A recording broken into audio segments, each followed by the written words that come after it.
Something is still talking to us from the edge of everything, not a planet, not a star. A machine the size of a small car, built before most home computers existed, still whispering across a distance so large that a single message takes more than 22 hours to arrive one way. And recently, NASA had to face a problem that sounded almost impossible. Voyager 1 was alive. It was still transmitting, but what came back no longer made sense. The oldest working spacecraft we have ever sent into deep space began speaking gibberish. That single fact is the door into a much bigger story. Because the real surprise is not that a 47-year-old probe finally failed. The real surprise is what it took to keep it talking, what it has already shown us beyond the sun's reach, and why a stream of nonsense from interstellar space forced engineers on Earth to rethink what still counts as possible. Before we go further, here is the plain truth that settles the first question and earns your trust. Voyager 1 launched in 1977. It flew past Jupiter and Saturn. It crossed into interstellar space in 2012. It is now so far away that light itself, the fastest thing in the universe, needs more than 22 hours to travel from the spacecraft to Earth. That is not a metaphor. That is the actual delay. When NASA sends a command today, the answer does not come back until tomorrow. So when the signal broke into nonsense, there was no quick fix. There was only patience, careful detective work, and a spacecraft older than many of the people now trying to save it. That is the micro payoff. The probe is real, the distance is real, the delay is real, and the story only gets stranger from here. In late 2023, the data stream from Voyager 1 changed. The spacecraft was still sending a carrier signal, which meant the radio was working and the craft had not gone silent. But the science and engineering data inside that signal turned into a repeating pattern of ones and zeros that engineers could not decode into useful information. Imagine a friend calling you from across the ocean. You can hear that someone is on the line, you can hear the sound of a voice, but every word has turned into static nonsense. That is roughly what NASA faced. Voyager was speaking, Earth could hear it, Earth could not understand it. At first, the fear was simple and heavy. Was this the beginning of the end? Had radiation finally damaged a critical system beyond repair? Had the computer that packages the spacecraft's messages finally given out after decades of deep cold cosmic rays and sheer age? For months, the team treated the problem like a medical mystery, with a patient so far away that every test takes almost 2 days round trip. They could not open a panel. They could not replace a chip. They could only send commands into the dark and wait more than a day to learn what, if anything, had changed. Here is where the story turns from panic into craftsmanship. The problem was not that Voyager 1 had died. The problem was that a piece of its memory system, tied to the flight data system, had gone wrong. In plain words, the flight data system is the part of the spacecraft that gathers readings from instruments and status systems and then packages that information so Earth can read it. Think of it like a careful librarian who collects reports from every department and puts them into one clear book before mailing the book home. When part of that memory path corrupted, the librarian was still mailing books. The books just no longer contained readable pages.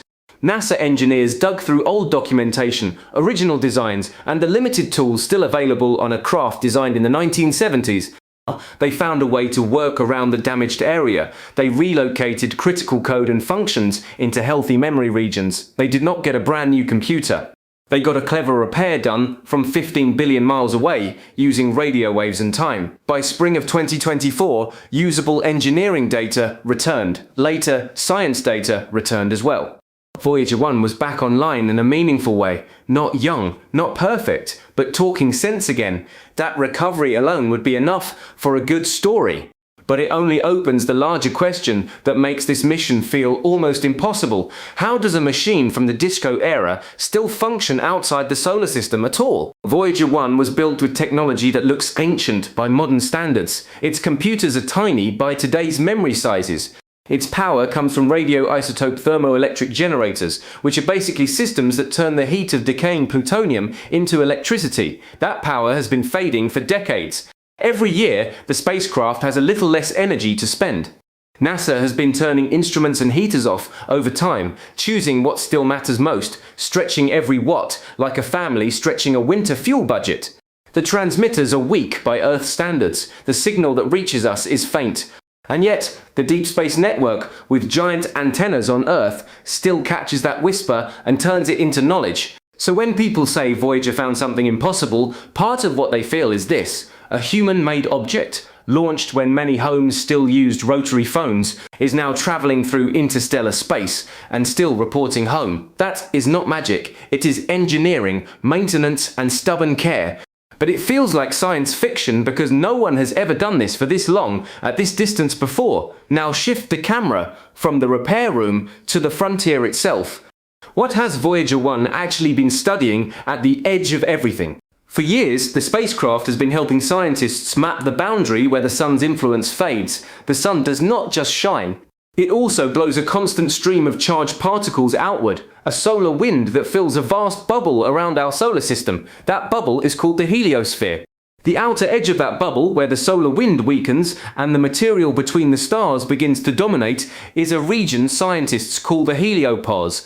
Voyager 1 crossed into interstellar space in August 2012. That crossing was not a painted line in the sky. It was a change in the measurements. The density of plasma rose. The character of the particle environment shifted. The magnetic and plasma conditions no longer matched the inside of the sun's bubble the way they once did. In simple terms, Voyager left the sun's neighborhood and entered the space between stars. It did not leave gravity's reach in some absolute sense, and it did not leave the solar system's wider gravitational family overnight, but it did leave the region dominated by the solar wind. That is a historic first for a human-made probe, and once it got there, the data did not become boring. The outer edge is not a smooth curtain.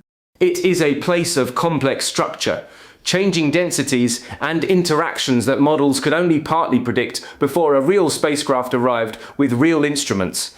This is the discovery story that sits behind the dramatic headlines. Voyager did not find a city in the dark. It did not find a magical wall made of science fiction metal. What it found, and what it continues to help measure, is a real cosmic boundary with surprising behavior, plasma densities that rise and fall, particle environments that challenge old assumptions, a transition zone that is messier and more interesting than a simple on-off switch. For scientists, that kind of surprise is gold. For the rest of us, it is proof that the edge of the sun's kingdom is not empty and not fully understood. And here is the next loop. If Voyager 1 only did that one thing, it would already matter. But this mission has never been a one-hit wonder. The impossible feeling grows when you stack the whole career of discoveries on top of each other. At Jupiter, Voyager 1 helped reveal a thin ring and helped identify moons that were not known the same way before, including Phoebe and Metis in the broader Voyager legacy of Jovian discoveries. At Saturn, it contributed to findings of additional moons and ring structure, including work connected to the G-ring in the family of results that reshaped how we picture the Saturn system. Those planetary flybys in the late 1970s and early 1980s already justified the mission many times over. Then the craft kept going. The Grand Tour became a long voyage. The long voyage became an interstellar mission. The interstellar mission became a survival story. Layer after layer, the same machine kept returning value far past the original plan. That string of results is why older viewers, and careful younger ones too, should care even if they never memorized a plasma chart. Voyager is not famous only because it is far away. It is famous because distance plus endurance plus real measurements changed textbooks. It showed that the outer solar system is not a quiet hallway. It is a place with structure, weather of a sort made from magnetic fields and charged particles, and boundaries that respond to the sun and the galaxy in ways we are still learning to describe. Now the unavoidable question returns, sharper than before. If the spacecraft is this old, this far, and this low on power, how much longer can it last? Distance alone is not the killer. Radio waves can travel forever in principle. The real limit is power and the health of aging systems. As the generators produce less electricity, NASA must keep making hard choices. Which instrument still earns its keep? Which heater can be turned off without freezing something critical? Which system can be sacrificed so the most important voices from the spacecraft can continue? Every shutdown is a small funeral for one capability and a gift of extra months or years for another. The team has been managing that trade for a long time. It is careful, almost tender work. It is also a race, not a race against another country. A race against entropy, against radiation damage, against the slow dimming of a power source that cannot be refilled. There have been other scares over the years, not only the big gibberish event of 2023 and 2024, attitude control issues, thruster concerns, odd telemetry. Each time, the public hears a headline. Each time, the real work is quieter. Reconstruct what the craft is doing, test ideas against old design knowledge, send a command, wait more than a day, read the result, adjust again. That rhythm is part of the wonder. Voyager forces modern engineers to think slowly. Instant messaging does not exist at the edge of the solar system. Only patience does. And patience is exactly what older audiences understand better than most. This mission is not a viral stunt. It is a long marriage between human curiosity and a machine that refuses to quit. People who have lived through decades of change can feel the weight of that. A probe launched in 1977 has outlived companies, presidents, home technologies, and entire ways of working. It still sends home pieces of the universe we cannot visit in person. Let us slow down on one more concrete point, because clarity matters more than hype. When headlines say Voyager found something impossible, you should translate that carefully. What is firmly confirmed is extraordinary enough without inventing fantasy. Confirmed, Voyager 1 left the heliosphere and entered interstellar space in 2012. Confirmed, it has measured changes in plasma and particle conditions that map the outer boundary region. Confirmed, it has returned science for decades after its primary planetary mission.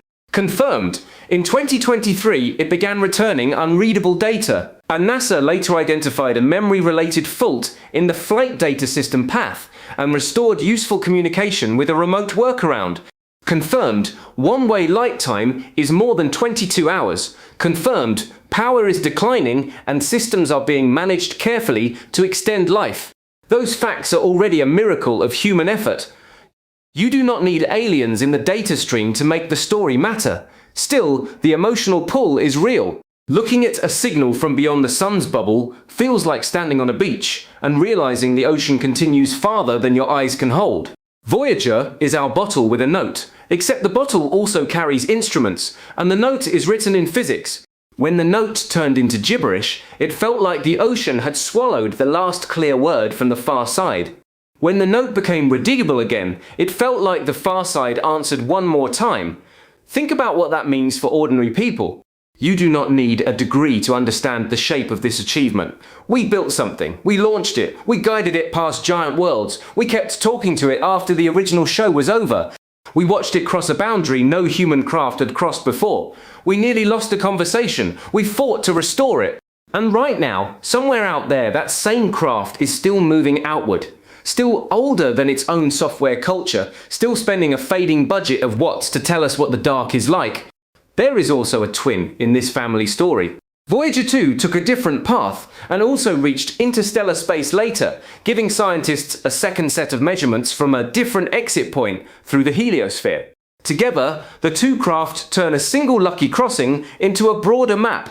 But Voyager 1 remains the farther traveller, the first to cross, and the one whose recent communication crisis captured the world's attention because it forced a simple human question into the open. Can we still hear it? And if we can hear it, can we still understand it? Understanding is the heart of the whole enterprise. A signal without meaning is only noise. A signal with meaning becomes knowledge. That is why the gibberish crisis cut so deep. The carrier was there, the meaning was missing. Restoring meaning restored the mission's purpose. Now, what does Voyager still give us that newer telescopes and probes cannot fully replace? Perspective, local measurement, a point of view from inside the interstellar medium rather than only looking from inside the sun's bubble. Remote sensing is powerful. Being there is different. Voyager is there. Not in the sense of a crude ship with windows and coffee cups, in the sense of sensors, magnetometers, particle detectors, and a radio link that still binds a lonely machine to a noisy planet full of people who want to know what lies beyond the porch light of the sun. If you want a picture you can hold in your mind, try this. Imagine the solar system as a town. The inner planets are the houses near Main Street. The outer planets are the farms at the edge. The heliosphere is the glow of the streetlights and the town's own weather. Interstellar space is the open country beyond the last streetlight where the wind is not the town's wind anymore. Voyager 1 has driven past the last light and is sending postcards from the dark road. Sometimes the postcard arrives smudged, sometimes the handwriting fails. Then a team of postal workers who happen to be aerospace engineers figure out how to read the damaged page again. That is this story in human scale. And because the audience for this kind of tale often includes people who value clear language over jargon, here is the same idea without any technical fog. The sun makes a big bubble. Voyager left the bubble. Outside the bubble, space is different. The probe measured that difference. Later, the probe got sick in its memory. NASA treated the sickness from Earth with clever commands. The probe got better enough to keep working. It is still dying slowly because its power source is fading. While it lives, it still teaches. That is the whole arc. But the arc has texture, and texture is what makes it stick. The 1977 launch was not a casual errand. It used a rare alignment of the outer planets that made a multi-planet tour possible with clever gravity assists. Miss that window by too much, and the same trip becomes far harder. The people who built Voyager knew they were sending a craft into a future they would not fully control. Some of those people are gone, some are old, some are still connected to the mission in spirit, if not in daily work. The spacecraft outran careers. It outran the original computers used to plan it. It did not outrun human care. When the garbled data began, news stories compared it to a stroke. A fair emotional comparison, even if the hardware details differ. A stroke can leave a person present, but unable to form clear speech. Voyager was present on the line, but unable to form clear telemetry. The recovery did not make it young again.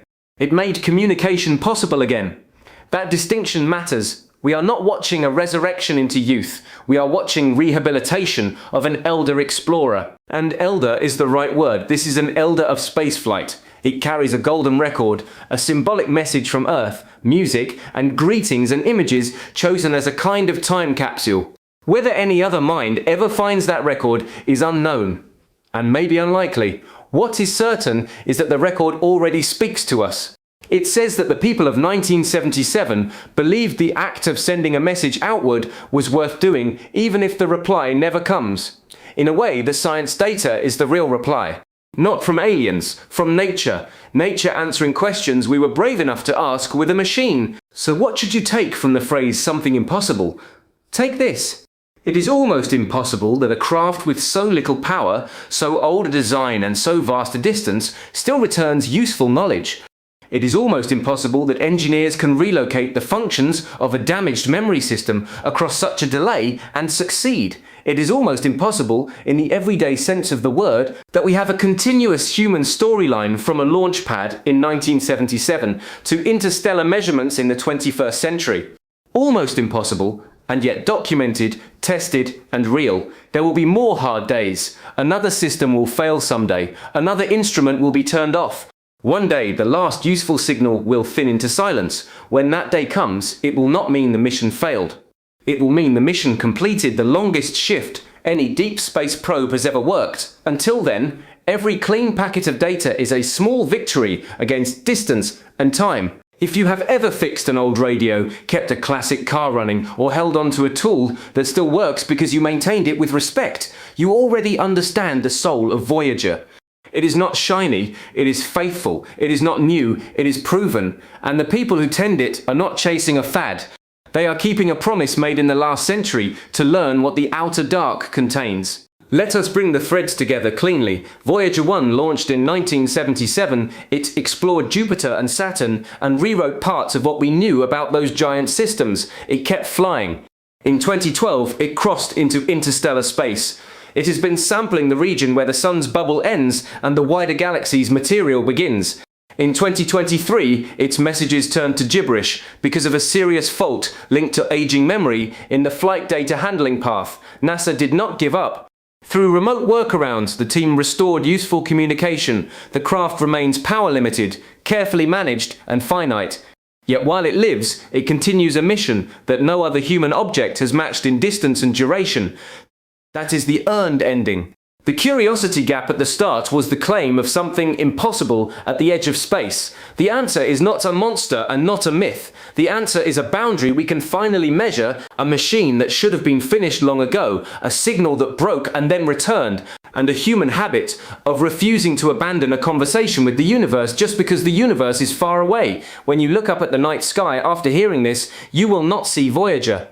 It is far too small and far too distant, but you can know it is out there, moving still, older than the phones in our pockets, weaker than a household light bulb in power, and greater than almost any other proof we have that careful work can travel farther than one lifetime. NASA did not confirm magic. NASA confirmed endurance, recovery, and discovery at the true edge of the sun's influence. And if that does not feel a little impossible, then the word impossible has lost its meaning. Stay with that feeling for a moment. A whisper from interstellar space, a delay longer than a workday, a broken sentence restored by people who still know how to read the old language of a 1970s spacecraft, moons and rings in the rearview mirror, plasma and magnetic weather ahead. Power ticking down, knowledge ticking up. That is Voyager 1, not a rumor, not a trailer for a movie. A real explorer that found the outer door of our solar neighborhood, knocked with instruments instead of hands, and is still, against every casual expectation, sending the report home.